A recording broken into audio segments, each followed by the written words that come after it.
This is my current helmet, HPH brand. I had it free when I bought my XR. Madali lang nagasgas at nasira yung visor, kaya naman ito ang ginawa ko. It is not good for riding, kaya naman I have this secondary helmet. This is a half-face Honda helmet, both from around 800 sa pagkakaalala ko. Still good?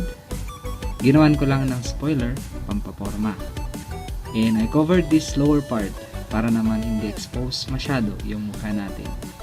Anyway, I need to buy my new helmet kasi full face helmet is far safer pa rin compared sa half face. At yun nga, nakita ko itong mga video na ito.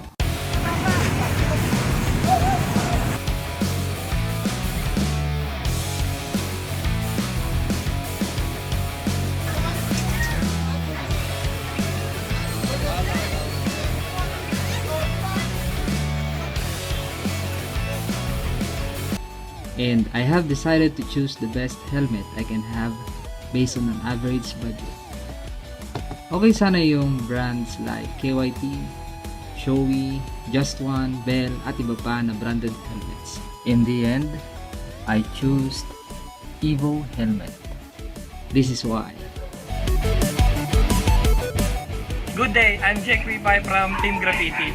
So ngayon magkakandak tayo ng isang stress test video ng isang Evo Helmet. So lilinawin lang po namin na walang helmet na 100% na makakapagligtas ng buhay natin pagdating sa aksidente. Kaya itong mga video na gagawin namin, para lang malaman lang natin yung durability o yung limit na kayang i-absorb ng isang quality helmet. Although dumaan din naman sila sa mga testing facilities o quality control na tinatawag bago i-import dito sa Pilipinas. So gumawa kami ng sarili namin. So tara, samahan nyo kami.